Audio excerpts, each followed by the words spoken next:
down that road, on that journey. Let's bring Terrance back up here. Come on, T. Come on, T.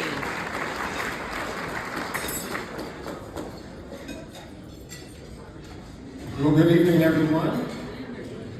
I have the unenviable task of covering 115 years of history in 10 minutes.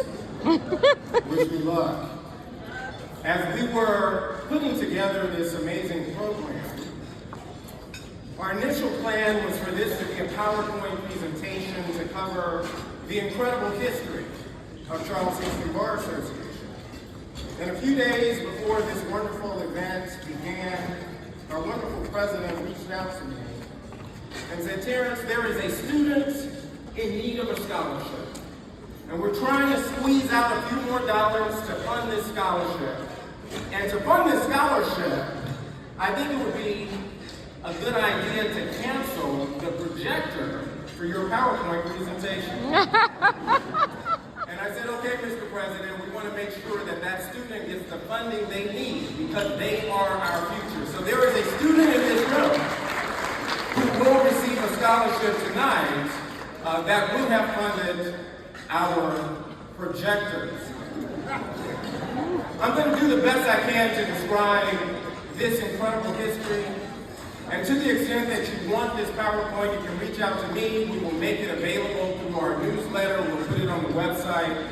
But I think it's an important history that we should review. I also want to give a shout out to Justice Charles Smiley. He is the godfather of Black legal history in California. And it was Justice Smiley and also Yolanda Jackson that inspired me to do the work that I do. I have given hundreds of presentations all over the United States, Europe, Asia, talking about the contributions of our amazing people. I'm going to go through this as quickly as I can.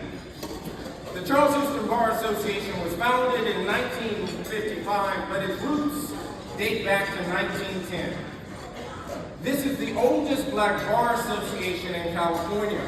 And it's important to understand that the Charles Houston Bar Association not only paved the way for African Americans, but it paved the way for every affinity bar association that exists in California. The Charles Houston Bar Association paved the way for our Asian brothers and sisters. It paved the way for our Hispanic and Native American brothers and sisters. It paved the way for our LGBTQ brothers and sisters. It also paved the way for women. So before any of those other affinity bars existed, the Charles Houston Bar Association was out there paving the way. Let's give a hand to the forefathers who made it possible for our affinity bar partners. In order to understand the circumstances that gave rise to the Charles Houston Bar Association, we need to understand what was happening historically in this country. And there is this misimpression that California has always been a liberal oasis for justice and humanity, but that is not the case. This state, just like so much of our country, was built on systemic racism. And included in the materials, you will learn that the very first governor of California, Peter H. Burnett, he came from the state of Tennessee, same as our amazing NPA president. He began his political career in Oregon, and when he came to California, he made it his mission to make sure that this state was as inhospitable to Black folks and other people of color as possible. So it was under the leadership of the first governor of California that we enacted in this state a series of Jim Crow laws. Jim Crow laws that were so racist, so severe, that the state of Mississippi modeled some of their Jim Crow laws after California. That is how bad it was in this state. Those Jim Crow laws that made it necessary for Charles Houston Bar Association barred non-whites from testifying in any case where a white person was a party, barred non-whites from serving on a jury, barred non-whites from voting, holding elected office, from serving as judges, barred non-white lawyers from questioning white witnesses, barred non-whites from public schools. That is what was going on in this country. Denied the opportunity to buy and rent property, denied the opportunity to have your basic humanity. You couldn't even go to the hospital if you were a person of color if they did not serve your community. That is what was going on. There are two cases that you will see in the written materials that are among the most infamous in California history, the first being People versus Hall. And in that case, the California Supreme Court looked at a murder conviction of a white man who had murdered an Asian man.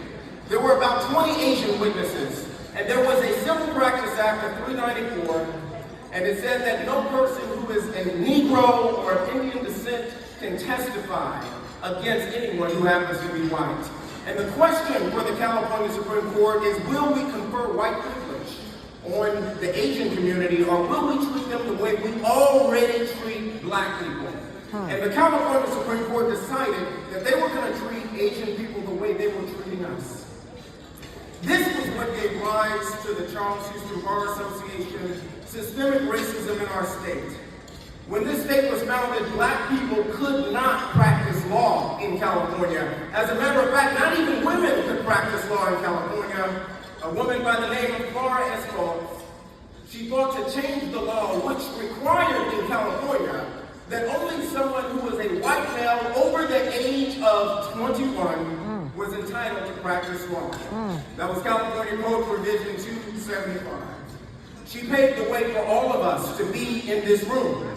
And because of her work to open the doors of the legal profession, we have the first black woman,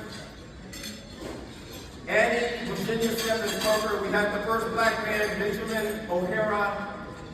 They were the first ones to practice law in the great state of California. At that time, the American Bar Association did not allow people like us to be part of their organization. As you will see in the materials, there were 4 black people who signed up and they became admitted to the American Bar Association, and they were denied admittance once their race was discovered. That was the backdrop for the Charles Houston Bar Association. Between 1910 and 1940, most of the interactions between members of the African American legal community were informal. They didn't have an official bar association, but they got together because there was nowhere else for them to go. There was no association that would take them. There was no private law firm that would employ them. There was no government office that would employ them. So all they had were each other. Eventually, in 1955, they decided to formalize their association, and they founded the Law Club. And they named it after Charles Houston, of course, that great social engineer who helped to engineer the strategy for Brown versus Board of Education and so many other important civil rights movements that we had in this country. The founders who put together this amazing organization in 1955, and I won't go through all of their names, but they went on to become the first judges and the first professors and the first people of color in this state to make a difference and pave the way for so many others. Between 1975 and 2005, there was a great awakening. We had our illustrious past president who we have in the room, Robert L. Harris, Benjamin Travis, working together to make sure that we were at the forefront of civil rights battles. And one of those incredible battles that Robert L. Harris was part of was a battle that protected people who were victimized by police brutality. Because it used to be in this state, before the intervention of the Charles Houston Bar Association in partnership with the NAACP, that if you had been victimized by police brutality and you spoke out about it, the police department would then sue you for defamation. And that was happening all over the state. But because of the Charles Houston Bar Association, under the leadership of Robert L. Harris, in partnership with the NAACP, we changed the law so that there could be speaking out against the brutality against our community. The reason why we have the civil rights leaders today able to voice what they are about police brutality is because of the contributions of Charles Houston Bar Association. Moving on to the 2020s, under the leadership of Michelle Holmes and so many others in the Charles Houston Bar Association, we took this organization into a new direction. I've listed the names of all of the leaders in the 2000s to the present, but we began making a difference on the internet. We began making a difference in scholarships. We began making a difference in investing in our community. We began making a difference in forming partnerships. And today, because of all of that great work, the Charles Houston Bar Association is one of the strongest affiliates of the National Bar Association anywhere in the United States. It is the Charles Houston Bar Association. And because of the support of everybody in this room, we're able to continue the great work that we're doing.